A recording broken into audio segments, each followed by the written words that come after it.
E nas resenhas rápidas da vez nós temos...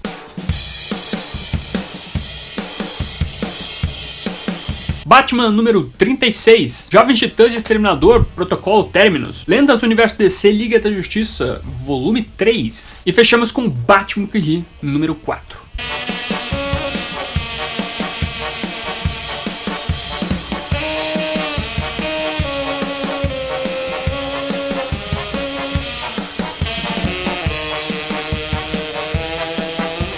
Então vamos lá, meus amigos, falar um pouquinho sobre Batman número 36, aí, revista de março de 2020, custando R$ 9,90, com 48 páginas, trazendo mais duas partes, duas edições do arco A Queda e Aquele que Caiu.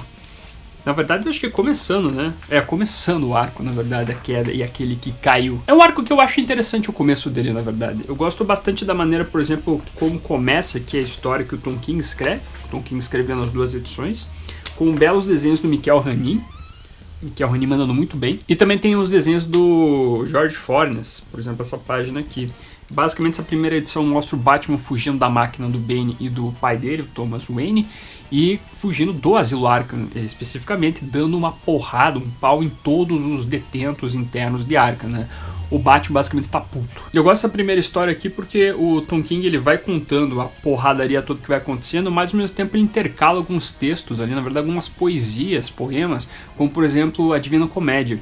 Então eu acho interessante como ele consegue casar a história que ele está contando com esses poemas clássicos, por exemplo. Então o aspecto inicial dessa trama começa muito bem desse arco especificamente, né? E já a segunda parte nós passamos aqui para o momento onde o Batman está meio complicado aqui, pois nós vamos ver efetivamente o Batman enfrentando os seus nêmesis aqui, né? O Bane e o pai dele, e tendo vários problemas, né? E a condução da história também continua de uma maneira bacana, inclusive com os desenhos do George Fornes também, do Mikel Janín, e fazendo vários paralelos do Batman, então enfrentando aí o Bane e o Thomas, ao mesmo tempo que ele tenta se comunicar com a Bat-família. E toda essa comunicação acaba levando em nada porque todas as pessoas começam a achar que o Batman está maluco, dando ênfase, né, dando justificativa ao que o Bane e o Thomas eles estão fazendo com ele. Então eu acho que na verdade essas duas edições aqui começam muito bem o arco, né? Eu acho que mais pro final que ele vai ficando meio caído, e eu não curto muito o que o Tom King tem feito nessa trama toda aqui. Mas esse trabalho aqui, ele é interessante em alguns aspectos, e aqui ele evidencia bem essa questão, por exemplo, de ser uma queda do morcego parte 2 que o Tom King está fazendo. Então, um começo interessante desse arco, essa história, essa edição vale a pena ler, até porque tem belos desenhos, e o texto do Tom King está fluindo bacana aqui, nesse primeiro momento, né? É mais realmente City of Bane, o finalzinho da queda e Aquele que Caiu, como a Panini traduziu, desembocando na cidade do Bane, que as coisas começam a ficar mais ou menos, sabe? O texto dá uma decaída, assim, as ideias também das histórias não ficam legais. Mas tá aí, eu curti essa edição, pra mim vale a leitura pra quem gosta de Batman. Aí a gente passa então pra Jovens Titãs e Exterminador, Protocolo Terminus, que é um crossover das duas revistas, né, Jovens Titãs e Exterminador, que inclusive conta com os roteiros do Christopher Priest, que é o roteirista do Exterminador, e Adam Glass, que é o roteirista do Jovens Titãs, com os desenhos de Bernard Chang e Carlos Pagulayan. Cadernado de fevereiro de 2020, com 152 páginas, custando R$ 25,90. E eu gostei desse trabalho aqui, meus amigos. Eu já vinha gostando dos trabalhos tanto do Exterminador quanto do Jovens Titãs. E eu acho bacana como eles conseguiram fazer esse crossover, até porque não foi uma coisa assim que eu diria jogada simplesmente, mas desde os encadenados anteriores eles vêm construindo esse embate com o Jovens Titãs, na verdade do Exterminador com o Jovens Titãs, que inclusive a história acaba remetendo a essas coisas, como aquele momento onde nós tivemos o crossover do Batman com o Exterminador, na revista do Exterminador, que o Damian próprio aparece, e isso vai criando uma coisinha ali junto com o Damian, né? Vai evoluindo a ponto dele fazer esse embate contra o Exterminador. Sem falar que tem todos os problemas dos Jovens Titãs também, como a prisão que o Damian cria na sede dos Jovens Titãs para manter os bandidos lá, né? Tipo Máscara Negra, que é bem discutível entre os Jovens Titãs. E o Exterminador tem todos os problemas que envolveram o arco anterior, que era ele preso no Asilo Arkham. Isso vai sendo explorado aqui também. Então pra mim é um encadenado que valeu a leitura, até pela forma como é esse embate, então, tanto do Exterminador quanto dos Jovens Titãs, que o Exterminador continua sendo o grande vilão dos Jovens Titãs, né? Então é bom eles explorarem isso, e é bom eles explorarem isso no texto do Christopher Priest e no texto do Adam Glass, que eu acho que é um bom roteirista também. Além do mais, porque essa trama aqui termina de uma maneira bem nebulosa assim pro Jovens Titãs e pro próprio Slade também. Termina de uma maneira que você fica assim, puto, o que vai acontecer com as histórias do Exterminador a partir de agora? E o que vai acontecer com os Titãs, com toda essa discussão envolvendo essa prisão que o Damian estabeleceu nas histórias. Então é muito interessante esse trabalho. Eu tenho gostado bastante do trabalho do Exterminador, das histórias do Exterminador e do Jovens Titãs também. Não tem sido um desperdício de tempo ler essas coisas. Tem sido um bom proveito do meu tempo ler esses trabalhos, digamos assim, né? O que talvez me pegou aqui, e não é um problema das histórias do encadernado em si, na verdade é do encadernado, que é o fato de que a minha edição veio com um problema. Ela não termina essa história aqui, começa do meio uma história do Jovens Titãs, como vocês podem ver aqui. Eu não sei se todos os encadernados ficaram assim ou foi só o meu, então eu tenho que entrar em contato com a Panini, fazer toda aquela burocracia para conseguir uma nova edição, se eu conseguir, mas eu acho que eu consigo. Mas isso me quebrou um pouquinho o ritmo da história como ela estava indo, me fazendo ter que ir atrás das histórias de outra maneira para conseguir entender o que aconteceu. Mas isso não é um problema do quadrinho em si, não um problema da trama escrita aqui, mas sim um problema específico dessa edição que eu peguei. Mas de qualquer maneira eu gostei desse trabalho aqui, pra mim valeu. Eu tô gostando bastante como o Adam Glass tem explorado a figura do Tim não, né, desculpa, do Damian, bem como o Priest tem feito o trabalho aqui em relação ao Exterminador, né. E como isso, não é só essa vez que eles se uniram, sabe? Teve outro crossover no passado também que envolvia o Kid Flash e o Exterminador. Então tem sido interessante esses embates dos Jovens Titãs com o Exterminador. Então mais um ponto positivo aqui dentro desse trabalho envolvendo essa equipe e este vilão aqui também. E aí passamos então para Liga da Justiça, a liguinha, né? Lendas do Universo DC volume 3 aí, com mais trabalhos de J.M. DeMatteis e Kate Giffen, trazendo aqui uma edição de 168 páginas custando R$ 26,90, meus amigos. Uma edição que está bem atrasada, na verdade, né? Que isso aqui era para ter saído no passado. Mas o que eu mais gostei dessa história, que desencadena basicamente é essa história que está na capa aqui, que é a do Coringa, que é de uma edição anual da revista Liga da Justiça Internacional, onde nós temos o Coringa basicamente sendo meio que contratado para matar a Liga da Justiça. Em troca, ele vai ganhar a informação da identidade secreta do Batman. E a história segue mais ou menos aquele padrão engraçadinho que os roteiristas têm feito com a Liga da Justiça. Mas por mais que eles façam um Coringa que também tem o seu lado engraçado, um Coringa que tem um lado mais consumista, mais adepto da cultura pop, assistindo programas de TV, fazendo referências à cultura pop, mas ao mesmo tempo sendo muito frio, muito sanguinário, assassino de sempre. Tanto é que tem alguns momentos lá que ele tem alguns capangas que acabam trazendo a informação errada, ou ele fica puto, o Coringa que não conseguiu, sei lá, matar alguém, ele acaba matando o próprio capanga dele a sangue frio, ou enforcando, ou dando um tiro na cara e assim por diante.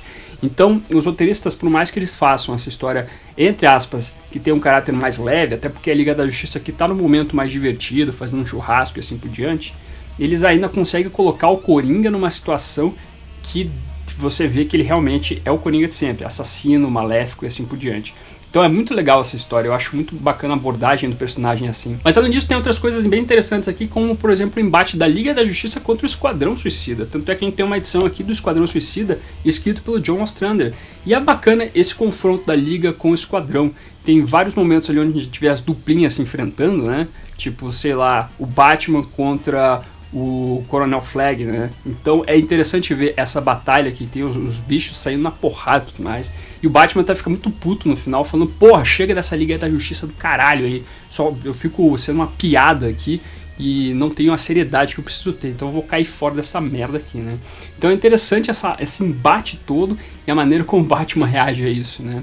Eu acho que só pra mim esse encadenado aqui se perde um pouquinho, pelo menos no meu interesse, no momento que nós temos a invasão dos alienígenas lá que querem fazer na Terra escambos e coisa do tipo. Eu achei meio fraquinho essa parte, mas pro final, assim, a história acaba tendo um lado interessante com o Batman invadindo um país lá junto com outros membros da Liga da Justiça e resgata um pouquinho o interesse que eu comecei a tendo com as primeiras histórias assim encadenado. Mas no todo, uma boa leitura, eu curti bastante o trabalho aqui também. E por fim nós temos então aqui Batman que volume 4, o último, né, custando R$10,90 de março de 2020, meus amigos. Finalizando então a minissérie no Brasil de Batman que ri, com os roteiros de Scott Snyder e desenhos do Jock. E eu relembrei porque eu não gostei dessa minissérie, porque as duas últimas edições que estão nessa edição aqui, né, os últimos números da minissérie, são muito chatos, são muito ruins, e a maneira como o Snyder construiu tanto o plot quanto a narrativa são muito chatos, meus amigos. A maneira como ele vai contando o embate do Batman contra o Batman que ri, em paralelo o embate do James Gordon junto contra o Cavaleiro Sinistro, vai sendo construído de uma maneira assim que parece que a trama não flui, sabe? É aquele momento chato pra caramba. As primeiras edições, relendo, eu senti assim, puxa, legal, assim, não tá tão ruim esse começo quanto eu lembrava da primeira vez que eu li. Mas quando chegou nessa toada final, puta, que saco ler esse negócio, meus amigos. E essas duas últimas edições são muito mal escritas, eu acho.